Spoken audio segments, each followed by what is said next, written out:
Hello, you are watching Shalom World News. I'm David Kerr from Lansing in Michigan, and these are your latest news headlines from around the world. A 29-year-old student for the priesthood has been killed in a hit-and-run accident in New York. Ngu Quoc Tran, who was also known to his friends as Peter, was a seminarian for the Diocese of Metuchen in New Jersey. He was crossing a street in Manhattan at 10:15 on Tuesday night when he was hit by a car. He later died in hospital. May he rest in peace. Bishop James Checchio of Metuchen described the death as heartbreaking. He also recalled the seminarian's great devotion to the Blessed Sacrament and the Blessed Virgin Mary. The 23-year-old driver involved in the incident was subsequently arrested and charged with vehicular manslaughter, leaving the scene of an accident and refusing to take a breathalyzer test, among other counts. The Pakistani lawyer who won a 2018 acquittal for the Christian woman Asia Bibi after she'd spent 8 years on death row for blasphemy is now championing the cause of a Christian husband and wife who are facing a similar fate. Shafkat Emmanuel and his wife Shagufta Kazur are from the eastern Pakistani province of Punjab. In 2013, they were both arrested and charged with sending text messages insulting Muhammad. They were both found guilty a year later. Now, leading lawyer Saiful Malook, who is a Muslim, is taking their case to Lahore High Court in a bid to have the couple, who have 4 children, set free. He describes their conviction as bogus.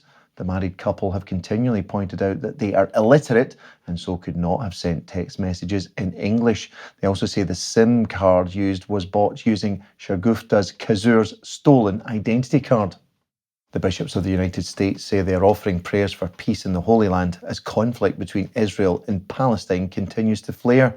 In a statement issued on Thursday, Bishop David Malloy of Rockford, who is the chair of the US Bishops' International Justice and Peace Committee, said he is greatly saddened that simmering tensions between the two sides had erupted into violence. He stated that because of the great love of Jesus Christ, the Church remains ever present and close to the people of the Holy Land until, quote, the peace of God reigns in its fullness forever. The conflict between Israel and Hamas, the Islamic militant group that governs the Palestinian Gaza Strip, has provoked some of the worst violence in the region in years. At least 132 people have been killed in Gaza since Monday, say Palestinian medical officials. Israeli authorities say 8 of their citizens have been killed, including 6 civilians, 2 of them children.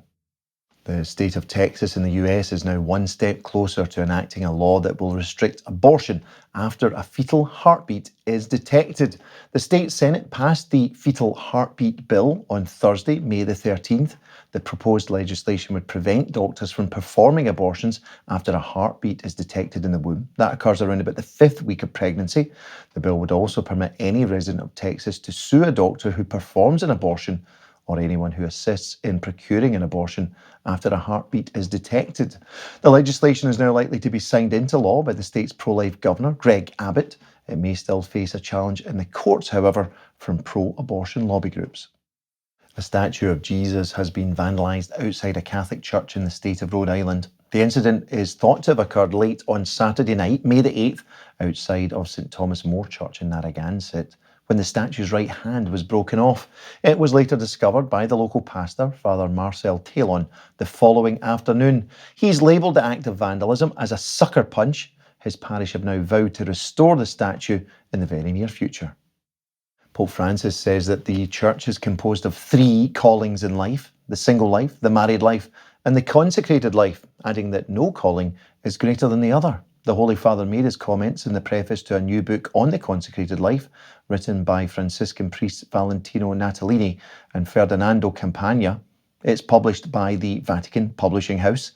The term consecrated life refers to Catholics who have taken public vows of poverty, chastity and obedience and live in a stable state of life recognised by the Church. That can include religious, such as monks and nuns, and also lay people, such as consecrated virgins.